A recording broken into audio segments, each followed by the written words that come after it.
नमस्कार, आप देख रहे हैं इंडिया टीवी। मैं हूं पिनास त्यागी। शाम के 4 बज चुके हैं और आज की बड़ी खबर के साथ हम हाजिर। और आज की बड़ी खबर सियासत से जुड़ी हुई है। जिस तरह महिला आरक्षण के मुद्दे पर प्रधानमंत्री ने देश के नाम संबोधन किया, उसके बाद बीजेपी ने जिस तरह से अपनी पूरी स्ट्रैटेजी बना ली है कि वो विपक्ष के खिलाफ जहां जहां बीजेपी की सरकार है निंदा प्रस्ताव लाएगी, संसद से लेकर सदन से लेकर सड़क तक वो इस मुद्दे पर एक नैरेटिव सेट करेगी, बताएगी आवाम को कि किस तरह से विपक्षी पार्टियों ने देश की महिलाओं को उनके हक और हुकूक से वंचित रखा है। वहीं विपक्ष ये कह रहा है कि भाई महिला आरक्षण तो 2023 में वो बिल सर्वसम्मति से पास हो चुका था, ये परिसीमन का मामला था। हालांकि परिसीमन से ही जुड़ा हुआ महिला आरक्षण का एग्जीक्यूशन भी है। तो विपक्ष अपना नैरेटिव समझा पाएगा या फिर सत्ता पक्ष वो करने में कामयाब हो गया है जहां से उसने हारी बाजी को जीत लिया है। सदन में भले ही हार हुई बीजेपी की सरकार की, लेकिन सदन के बाहर ये परसेप्शन बनाने में क्या वो कामयाब हो पा रहे हैं? इस मुद्दे पर कैसे सियासी जंग छिड़ चुकी है। और खासतौर से अगर बात करें उत्तर प्रदेश की, पश्चिम बंगाल की, वहां पर एक नई सियासी रण इस वक्त देखने को मिल रही है। आपको बता दें, उत्तर प्रदेश की सियासत की जो नई जंग है वो सत्ता की या कुर्सी की नहीं बल्कि आधी आबादी की हिस्सेदारी की है। महिला आरक्षण का मुद्दा अब संसद की बहस से निकलकर सियासी गलियारों में है। सीएम योगी कह रहे हैं कि सपा ने अपने पाप धोने का मौका गंवा दिया। अखिलेश इसको बीजेपी की साजिश बता रहे हैं। लेकिन लड़ाई सिर्फ आरक्षण की नहीं बल्कि सियासी मंशा की भी है, क्योंकि विपक्ष दल कह रहे हैं कि वो महिला आरक्षण के खिलाफ बिल्कुल नहीं थे, नहीं तो 2023 में सर्वसम्मति से पास कैसे कराते। संसद में समर्थन की बारी आई तो वो पीछे हट गए, जिसके बाद ये सवाल उठा है कि क्या महिला आरक्षण बिल को गिराकर विपक्ष ने बड़ी भूल कर दी है और क्या 2027 में पीडीए बनाम नारी शक्ति की लड़ाई देखने वाली है। पहले रिपोर्ट देखिए, कौन कौन नेता क्या बयान दे रहा है, किसके बयानों में कितना दमखम है और क्या आने वाले बंगाल चुनाव, फिर उसके बाद उत्तर प्रदेश के चुनाव और उसके बाद 29 के चुनाव में ये नैरेटिव जो प्रधानमंत्री ने कहा कि महिलाएं माफ नहीं करती हैं आसानी से, भूलती नहीं है अगर उनके सम्मान को चोट पहुंचती है, और क्या ऐसा ही कुछ होने वाला है। रिपोर्ट देखिए, समझिए, फिर हमारे साथ खास मेहमान अलग अलग राजनीतिक दलों से जुड़ेंगे, उनसे चर्चा करेंगे। यूपी की चुनावी लड़ाई अब महिला आरक्षण पर आई। विरोधी गांधी कुटुंब के धिक्कारा धिक्कारा।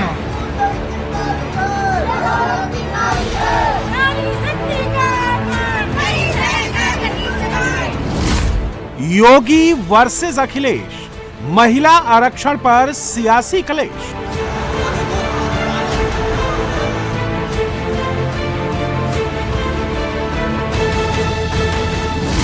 सीएम योगी का जोरदार प्रहार, बोले विपक्षी दल पाप के भागीदार।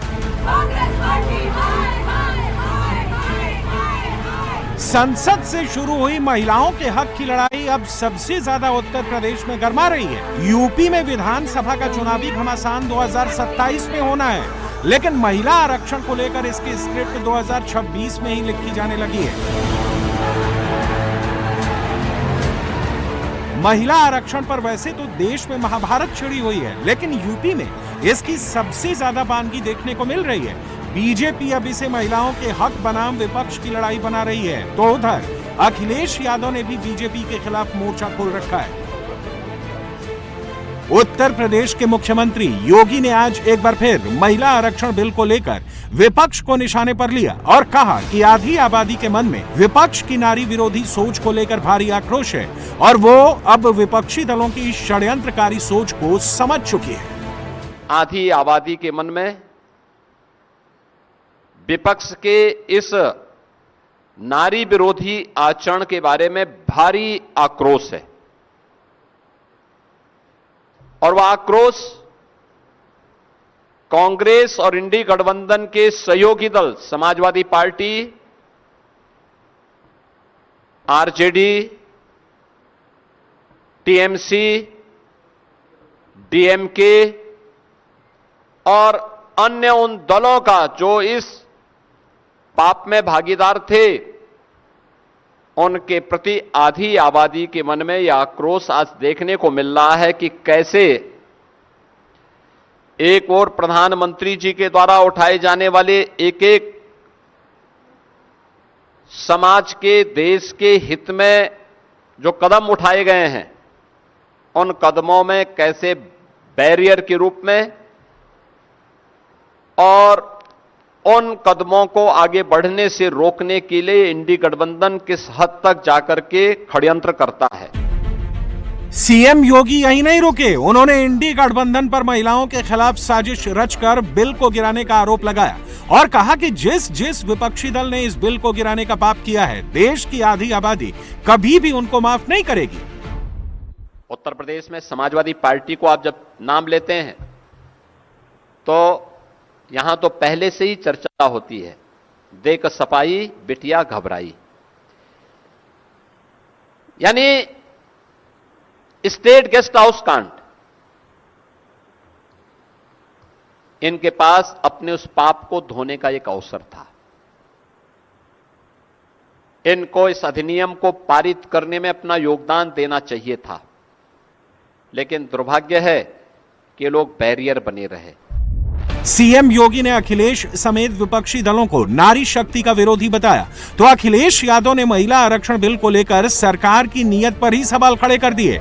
उन्होंने इसे महिलाओं की एकता में दरार डालने की कोशिश बताते हुए बिल गिरने को बीजेपी की हार करार दिया। जनता के बढ़ते विरोध और आक्रोश से ध्यान हटाने के लिए साजिशन लाए गए तथाकथित महिला आरक्षण बिल की हार भाजपा की हार है। ये भाजपा की बदनीयत की भी हार है। भाजपा का हर प्रयास, हर बिल या तो कुछ लोगों को फायदा पहुंचाने के लिए होता है या समाज को बांटने का छल छलावा होता है। इस बार भाजपा इस बिल के माध्यम से महिलाओं की एकता में दरार डालकर उनको ठगना चाहती थी, लेकिन विपक्ष की एकता ने भाजपाई मंसूबों को धूल चटा दी। ये भाजपा के खिलाफ देश की सक्रिय हो चुकी जन चेतना की जीत है, जिसका प्रतिनिधित्व देश का विपक्ष कर रहा है। तथा कथित महिला आरक्षण बिल के बहाने भाजपा नारी को नारा बनाने की कोशिश कर रही थी, क्योंकि महिला असुरक्षा, महिलाओं के खिलाफ बेतहाशा बढ़ती हिंसा व अपराध, महंगाई, बेरोजगारी, बेकारी, बीमारी और शिक्षा की वजह से नारी भाजपा से किनारा कर चुकी है। यूपी की राजनीति में अब महिला वोट सबसे बड़ा गेम चेंजर बनता दिख रहा है। बीजेपी जहां इसे सम्मान और अधिकार से जोड़ रही है, तो वहीं सपा इसे साजिश और परिसीमन का मुद्दा बना रही है। अखिलेश यादव तो कह रहे हैं कि महिला आरक्षण के बिल के विरोध में नहीं है, लेकिन बीजेपी इस बिल के जरिए अपनी सियासी मंशा को पूरी करने की कोशिश कर रही थी। महिला बिल के विरोध में नहीं थे, सिर्फ उनके पास शोषणकारी तरीके के खिलाफ थे, जिसकी मंशा खराब थी। अगर किसी काम को करने की सही मंशा होती है तो शंका नहीं होती है। दरअसल ये भाजपा की हार की हड़बड़ी में उठाया गया कदम था, इसके पीछे कोई तैयारी नहीं थी। हमारे बीच इस बिल को लेकर इसलिए रोष था क्योंकि प्रक्रिया में दोष था। हमने माना कि इस बिल में खोट है क्योंकि भाजपा के नजर में केवल वोट है। लोकसभा और विधानसभा में महिलाओं को 33% आरक्षण देने का मुद्दा अब सबसे बड़ा चुनावी हथियार बन चुका है। अखिलेश समेत विपक्षी दलों के नेता भले ही ये कह रहे हो कि वो महिला आरक्षण के खिलाफ नहीं है, लेकिन संसद में जब मौका आया तो विपक्ष ने इस बिल को गिराकर ये बता दिया कि वो इस बिल के विरोध में खड़े हैं या इसके साथ हैं। यूपी की सत्ता की चाबी महिलाओं के हाथ में है। कभी साइलेंट वोटर कही जाने वाली महिलाएं आज सबसे बड़ा डिसाइडिंग फैक्टर बन चुकी हैं। पिछले 2 बार के लोकसभा चुनाव को देखें तो उसमें बीजेपी और समाजवादी पार्टी के बीच महिलाओं के वोट को लेकर कड़ी टक्कर देखने को मिली थी। 2024 के लोकसभा चुनाव में यूपी में बीजेपी गठबंधन को करीब 44% महिला वोट मिला था, जबकि सपा और कांग्रेस गठबंधन पर 43% महिलाओं ने भरोसा जताया था।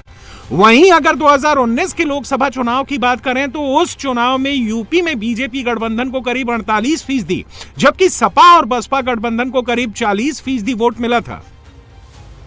यानी उत्तर प्रदेश में महिला वोटर अब सिर्फ संख्या नहीं बल्कि शक्ति बन चुकी हैं। पिछले चुनाव में महिलाओं की वोटिंग फीसदी ने नया रिकॉर्ड बनाया। कई सीटों पर महिलाओं ने पुरुषों से ज्यादा मतदान किया। गांव से लेकर शहर तक अब महिलाएं खुद तय कर रही हैं कि किसे वोट देना है। यूपी में सियासी दलों के लिए महिला वोट काफी अहमियत रखता है। अगर विधानसभा चुनाव का वोट पैटर्न देखें तो यह साफ नजर आता है कि महिलाएं जिसका भी साथ देती हैं वह सत्ता के ताज पर पहुंच जाता है। 2022 में यूपी विधानसभा चुनाव के दौरान महिलाओं के वोट ट्रेंड को देखें तो उसमें बीजेपी गठबंधन को महिलाओं का 47% वोट मिला था, जबकि समाजवादी पार्टी सिर्फ 35% महिलाओं का भरोसा जीत पाई थी। वहीं बसपा को 10 और कांग्रेस को 4% वोट मिले थे। 2017 के विधानसभा चुनाव में भी बीजेपी गठबंधन आगे रहा था, जब उनको करीब 42% और सपा को 28% महिलाओं के वोट मिले थे। 2017 में बसपा को 20% और कांग्रेस को 8% महिलाओं ने वोट दिया था। महिला आरक्षण की आग यूपी के साथ ही चुनावी राज्य बंगाल तक भी पहुंच चुकी है। पीएम मोदी ने विष्णुपुर में चुनावी जनसभा के दौरान टीएमसी और कांग्रेस पर जोरदार हमला बोला और उन पर बंगाल की बहनों को धोखा देने के साथ महिलाओं को आगे बढ़ने से रोकने का आरोप लगाया। लेकिन टीएमसी नहीं चाहती थी कि बंगाल की बेटियां ज्यादा संख्या में एमएलए बने, ज्यादा संख्या में एमपी बने, क्योंकि बंगाल की बेटियां इनके महाजंगल राज को चुनौती दे रही है। और हमारे साथ हमारे खास मेहमान इस वक्त जुड़ चुके हैं कि आखिर ये मुद्दा सियासी गलियारों में किस तरफ जा रहा है और सदन से लेकर सड़क तक इस पर हर पार्टी अपने हिसाब से नैरेटिव सेट करना चाह रही है। हमारे साथ शिखर आए हैं, विधायक हैं बीजेपी की, मलूक नागर है हमारे साथ महासचिव आरएलडी से, अनुराग भदौरिया हैं प्रवक्ता समाजवादी पार्टी से, तहसीन पुनेवाला है राजनीतिक विश्लेषक और सोफिया खान हमारे साथ टीएमसी समर्थक इस वक्त जुड़ चुके हैं।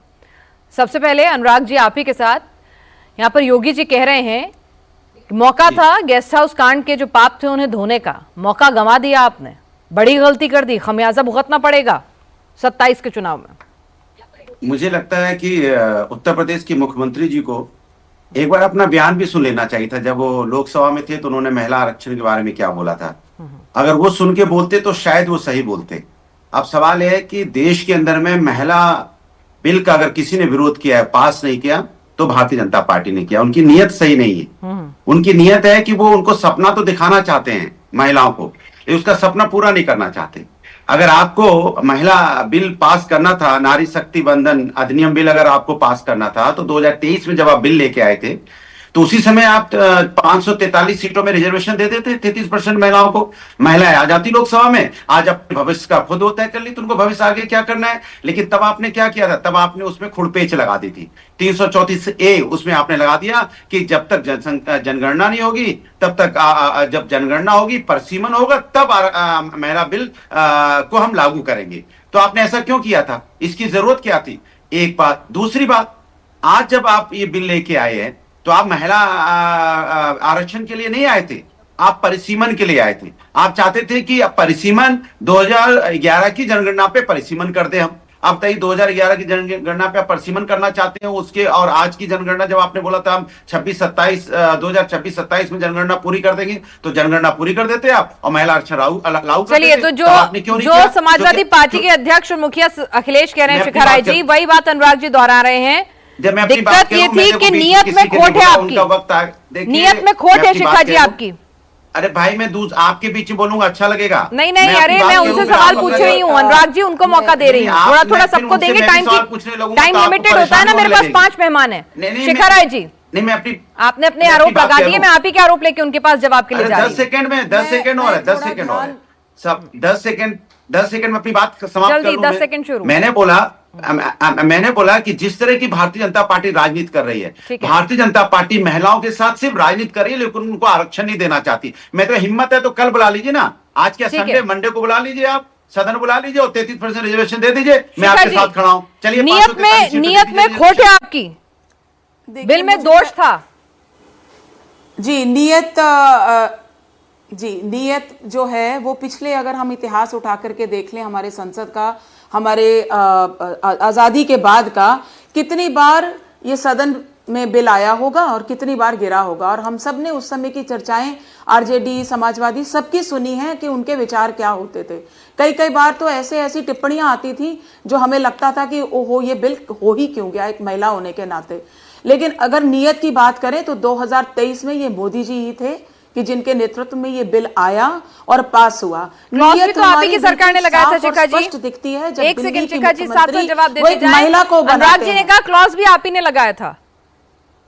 नियत इतनी साफ थी, महिलाओं को उनका हकूक दिलाना था, आप नहीं लगाते वो वाला क्लॉज के जनगणना होगी, परिसीमन होगा। आप सीधे सीधे कहते दे रहा है, दुरुस्त है, पहले 543 से शुरू करते हैं या फिर उसी दिन कह देते कि 2011 की जनगणना से मान के करते हैं परिसीमन।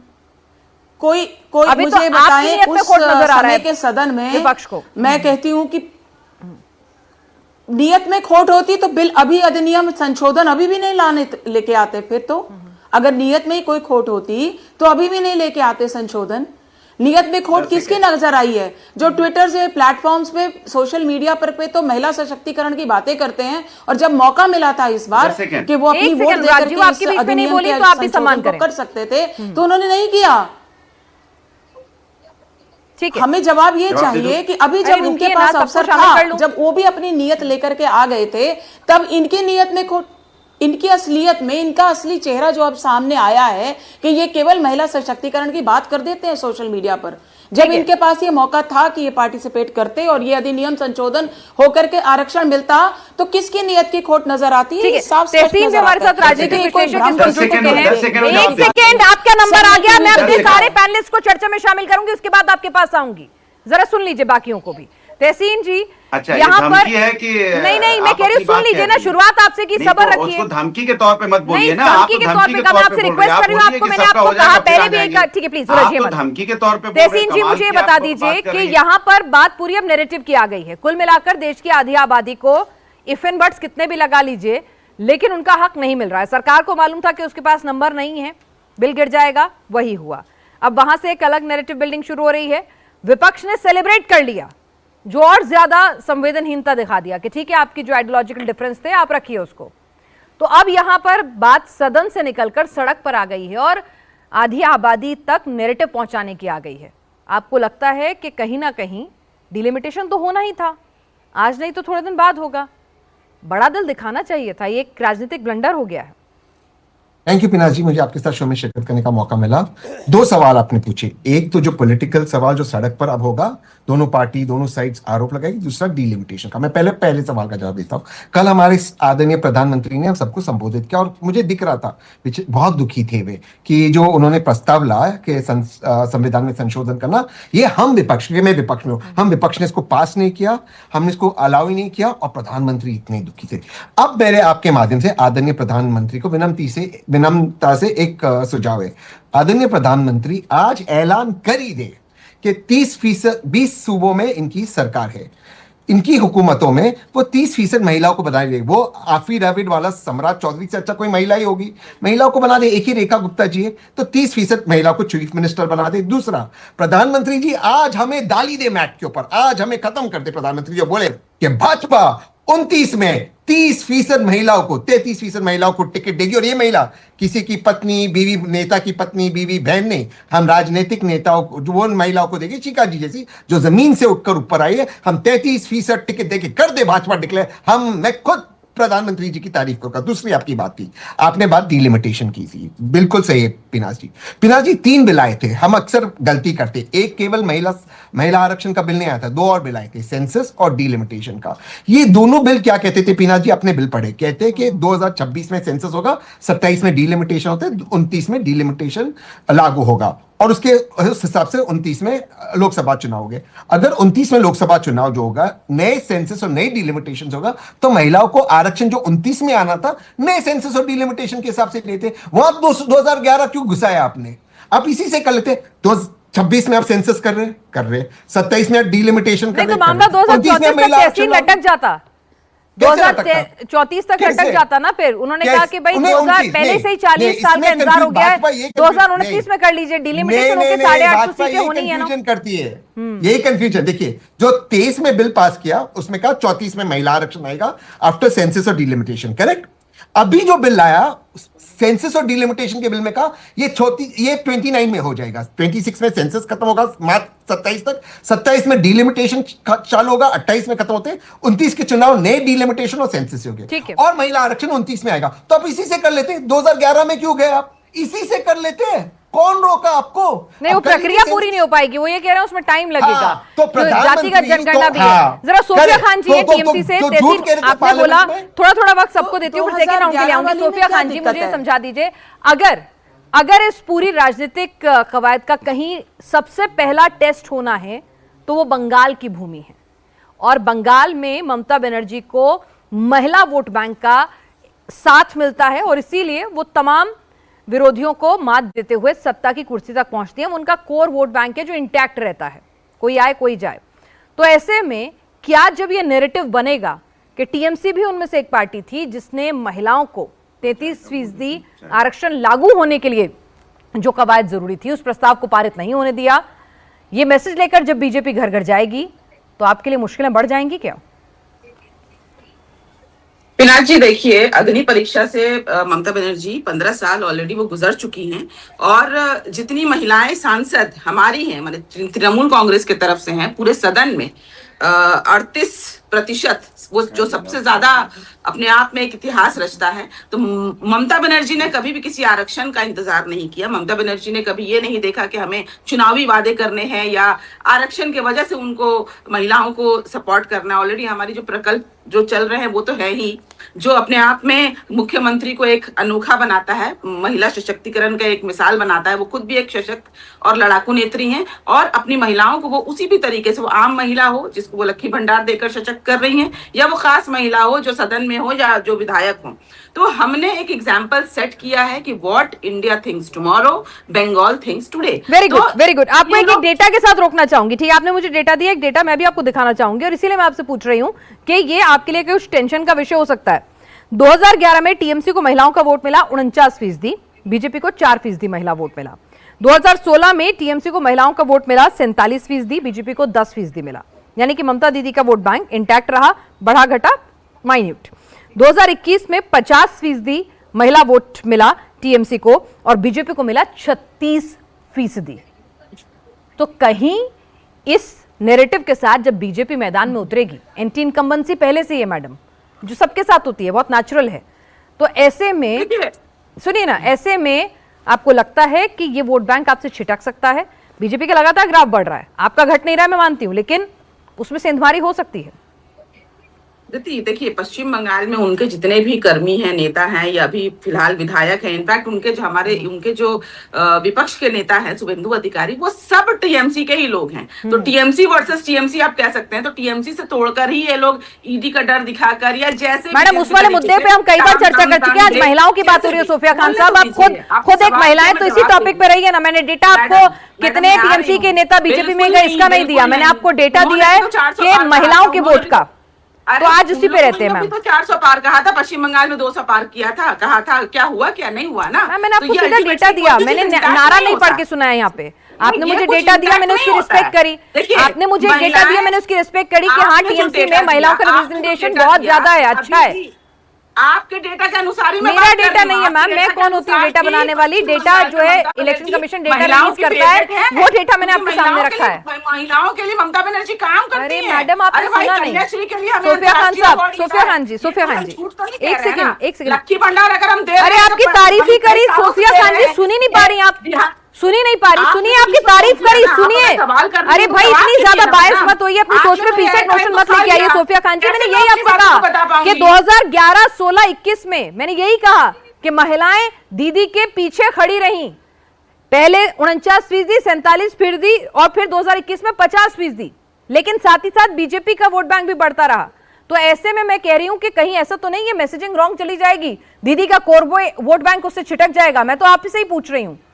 देखिए, पश्चिम बंगाल में कम से कम हम इतने दृढ़ हैं, इतने हमारा विश्वास जो है वो अटल है कि पश्चिम बंगाल में महिलाएं अगर किसी को वोट करेंगी तो सिर्फ और सिर्फ ममता बनर्जी को करेंगी, क्योंकि ममता बनर्जी ने वाकई में जो एक उदाहरण है ना वो दिखाया है। हमारा राज्य आज भी तुलना के हिसाब से, एनसीआर रिपोर्ट के हिसाब से, यूपी, बिहार या जो जितने भी भाजपा के शासित राज्य है ना, उनसे तुलना अगर करें तो सुरक्षित है। आज भी हमारी महिलाएं जो है रात में कभी भी घूमने जा सकती हैं, कहीं भी जा सकती हैं। यहाँ पर कभी भी, देखिए, अभी आप कहिएगा आरजीकर का मामला, आरजीकर के मामले में बता दूं, ऐसा कोई भी मुख्यमंत्री नहीं होगा जो 15 दिन के अंदर 15 दिन के अंदर विधानसभा में जाकर अपराजिता बिल पास करे, जिसमें मांग करे कि 15 दिन के अंदर जो है दोषी को फांसी होनी चाहिए। इतिहास के बंद नहीं खंगालते हैं। उसमें क्या हुआ था आरजीकर के मामले में? सड़क पर पूरा का पूरा बंगाल कैसे निकला था आपने भी देखा था। तो रुक जाइए, उसमें इतना दामन पाक साफ नहीं था। खैर, मालूक नागर जी, आपने अपनी बात रखी, आई रिस्पेक्ट दैट। मालूक नागर जी, आपको लगता है कि वाकई में ये मुद्दा जो है महिलाओं के बीच तक जाएगा? प्रधानमंत्री ने जिस तरह से देश का नाम, आधी आबादी के नाम अपना पूरा 30 मिनट का संबोधन किया और उन्होंने बताया कि जो लोग टेबल थपथपा रहे थे वो दरअसल महिलाओं के आत्मसम्मान पर ही सवाल उठा रहे थे, उसी को हर्ट कर रहे थे, और महिलाएं इसकी माफी नहीं देंगी। आपको लगता है कि आधी आबादी जो एनडीए का एक बड़ा वोट बैंक रही है, वो कहीं ना कहीं अब विपक्ष को और ज्यादा डेंट पहुंचाएगी? या फिर विपक्ष जो कह रहा है कि आपकी नीयत में खोट था, आप लाना नहीं चाहते थे, सिर्फ नैरेटिव सेट करना चाहते थे, आपको बहुत अच्छे से मालूम था कि नंबर हक में है ही नहीं?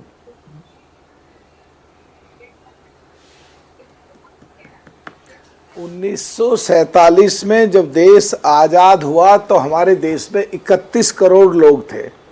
6 करोड़ के करीब पाकिस्तान चले गए, 25 करोड़ के करीब हमारे देश में रह गए। और 1971 में फिर जब ये फ्रीज हुआ अपनी कॉन्स्टिट्यूएंसीज का, तो कुछ आबादी बढ़ी और 545 एमपी हुए, और 545 में से 2 एंग्लो इंडियन और 543 थे। और आज 147 करोड़ लोग, और ये लोग चाहते हैं एमपी ना बढ़े। क्यों? दूसरा कि आज आधी आबादी 73.5 करोड़ है। अगर उनमें हम 273 सांसद, अरे भदौरिया डीजल के इंजन बजना बंद हो, नहीं बोलने नहीं दूंगा।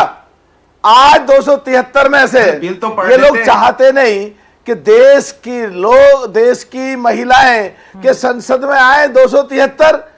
क्यों? ये नया संसद बना, इतना पैसा लगा, ये क्या खंडर बनाना चाहते हैं? ये लोग चाहते ही नहीं कि संसद मतलब चले। सीटें भरने के लिए महिलाओं का आरक्षण दे रहे थे क्या मलूक नागर जी? सीटें खाली ना रह जाएं, या फिर महिला सशक्तिकरण के लिए दे रहे थे? नहीं, मैं ये इन्होंने बिल ही नहीं महिला सशक्तिकरण के लिए दे रहे थे। महिला, अरे भदौरिया तो चुनाव हार जाते हो तुम हर जगह, मैं वहां संसद में बैठा हूं और 17वीं लोकसभा का 864 मुद्दे सबसे रिकॉर्ड मेरे नाम है। डीजल के इंजन बजना बंद हो, डीजल के इंजन बजना बंद हो। नागर जी भाषा ठीक रखिए, बजना बंद हो।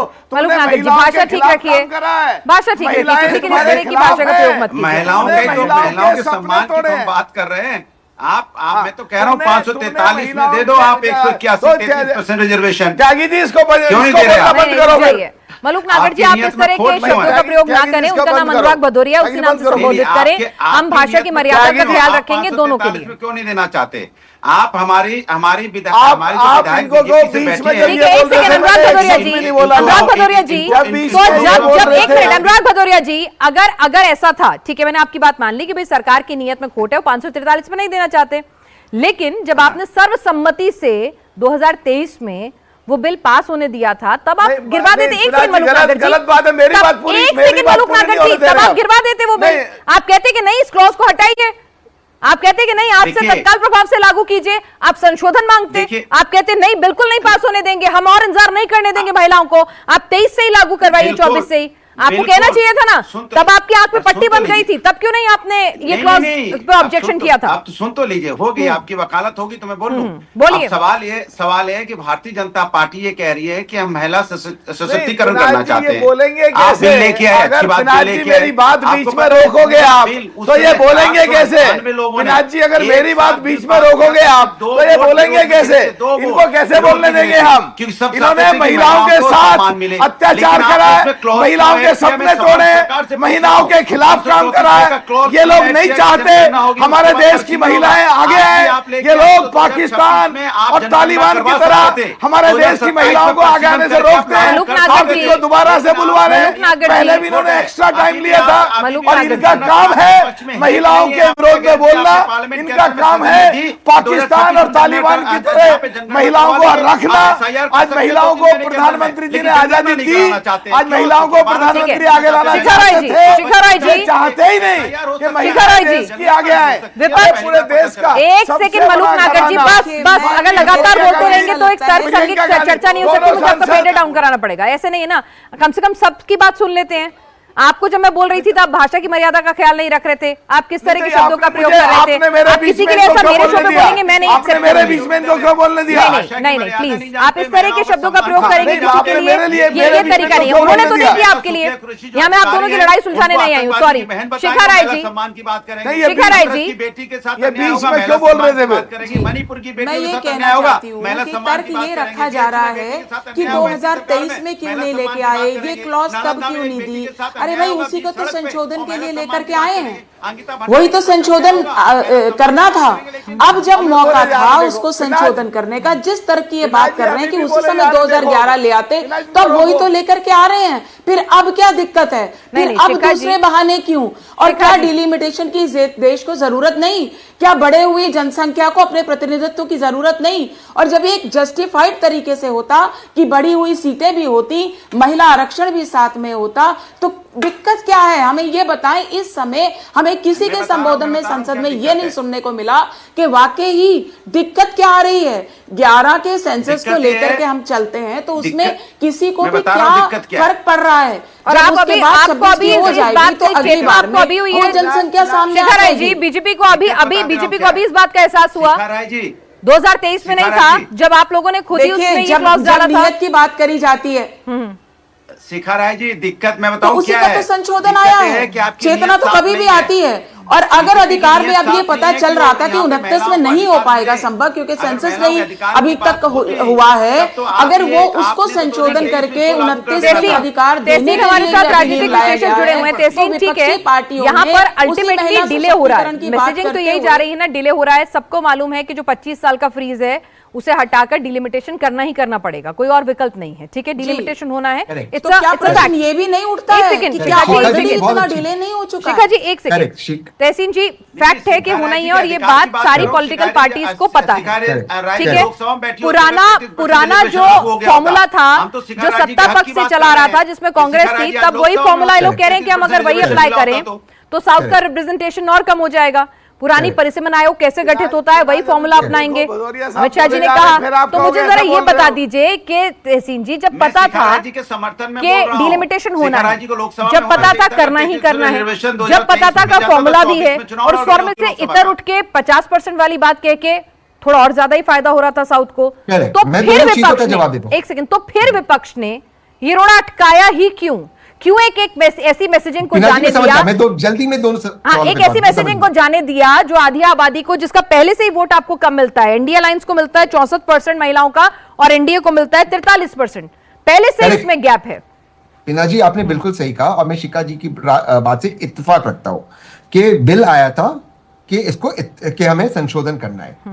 2023 में एक बिल पारित हुआ था, पास हुआ था, महिलाओं को आरक्षण देना है। ये सरकार इतनी गंभीर थी, पिनाज जी, गौर फरमाइए कि जिस बिल का अमेंडमेंट करने के लिए उन्होंने फिर से बिल लाया था, उस बिल को नोटिफाई करना भूल गए थे वो लोग। वो तो इंडिया टीवी ने खबर तोड़ी कि रात को भागे, पार्लियामेंट में बिल किया कि हमें बिल को अमेंड करना है, राइट? उस पर बातचीत हुई, डिस्कशन हुआ, फिर सरकार उठी, ओ माय गॉड, हमने तो बिल को नोटिफाई नहीं किया। फिर आदरणीय राष्ट्रपति ने नोटिफाई किया। सोचिए ये गंभीरता की। दूसरी बात, बिल्कुल सही आपने कहा कि 50% आदरणीय गृह मंत्री जी और आदरणीय अर्जुन मेघवाल जी ने ऑफर किया था। बिल जब आया, बिल के अंदर वो लिखा हुआ नहीं था, वो ओरल अश्योरेंस था। ये संवैधानिक संशोधन है, ये ओरल ही नहीं हो सकता, लिखित में हो सकता। नहीं तो आदरणीय गृह मंत्री ने भी कहा था कि आप मुझे 1 घंटा दीजिए, मैं उसको ऐड कर देता हूं। बड़ा दिल दिखाते हुए आदरणीय गृह मंत्री ने बड़ा दिल दिखाते हुए उन्होंने कहा कि मैं इसको 1 घंटे का समय दे दो, मैं इसको लिख कर लाता हूं। आप जानते हो पिना जी और शिखा जी एक मेंबर ऑफ लेजिस्लेटिव असेंबली और मलूक सर एमपी रहे, आप बिल में ऐसे चेंजेस नहीं कर सकते। ऑब्जेक्टिव्स बिल का अलग था, ऑब्जेक्टिव्स अगर आपको चेंज करना, आपको बिल विड्रॉ करना पड़ता है। कौन सा आप क्या कर रहे हो? आप संवैधानिक संशोधन से इस तरह से मजाक कर रहे हो। ऑब्जेक्टिव्स में एक चीज लिखा है, लिखा बिल में कुछ और है। आदरणीय गृह मंत्री कहते हैं 1 मिनट दो, मैं क्लॉज इंसर्ट कर जाता हूं, पर आपका ऑब्जेक्टिव से तो बिल अलग होगा। क्या कर रहे हो आप? इस तरह से आप गंभीर हो। आपने पहले बिल को नोटिफाई नहीं किया, दूसरे बिल में आप ओरल मतलब आप प्रोसीजर्स का बहाना लगा करके भी इस बार प्रोसीजर है, पार्लियामेंट है मैम। क्या आप प्लीज मेरी बात समझिए, पार्लियामेंट है, पार्लियामेंट में ओरल चलता है। सर मेरी बात सुनिए, जब संशोधन किसके लिए होते हैं? संशोधन में यानी संशोधन आने के बाद अब आप प्रोसीजर्स बैकडेट वाले जो हैं वो सामने लाने की बात करेंगे। शिखा जी, मैं आपको एक उदाहरण दे देता हूं। इस बार कोई प्रोसीजर में कमी गलती है?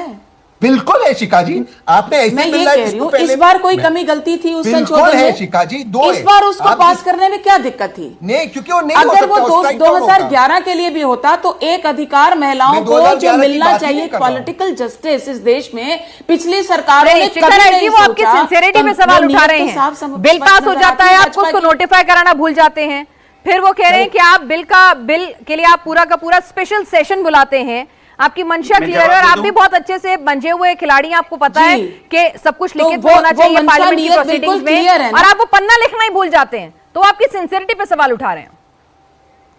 अब पन्ना ही नहीं लिखे, फिर आपकी तो मैं 1 घंटे में लिख कर ठीक है, आऊंगा, शिखा जी, ऑब्जेक्टिव्स अलग है मैं फिर बिल वही के। कह रही हूँ जी, ये perception सारी बनाना, चीजें narrative खड़े करना हमने नियत जो था, इस महिलाओं बार को अधिकार संसद दिलाना में नहीं। बहस सुनी इसके ऊपर, देखिए ये नैरेटिव महिलाएं इस पिछले 3 दिन की डिबेट में टीवी में सब कुछ समझ, टीवी मतलब संसद की जो डिबेट हुई है उसमें सब समझ रही हैं। ठीक है। कोई भ्रमित नहीं है, महिलाएं बिल्कुल समझ स्पष्ट गई है है, मैंने उनको, notification दिख नहीं रहा है कराना उनको भी कौन विपक्ष की उनके गलती पक्ष की थी। बात कर रहा है, इसको भी कौन विपक्ष की नहीं गलती कर रहा बता है। दीजिए कि तो आप कहीं 30 कोई महीने भ्रम में किसी पहले महिला पास हो को गया था, किसी में नहीं डाल और सकता, आपने ना महिला- प्रोसीजर्स में, महिला ना बिल बहानों को से, ना अगर मगर से, ना 30 किंतु महीने परंतु से। तक आपने और बिल्कुल साफ स्पष्ट दिखेगा, केवल एक बंगाल नहीं, आने वाले हर चुनाव में दिखेगा कि अगर आप महिला के हित की बात नहीं करेंगे तो महिला भी आपके लिए नहीं सोचेगी। अगर वो आपको चुनने की सोच सकती है तो फिर वो ये भी निर्णय लेगी कि उसको नहीं चुनना जो उसके लिए बात नहीं करता। नियत साफ स्पष्ट हमारी क्या है, भाजपा ने एक मुद्दा उठाया था कि अगर 400 पार बीजेपी गई तो संविधान बदल देगी, है ना? एक नैरेटिव किया, आरक्षण खत्म कर देगी।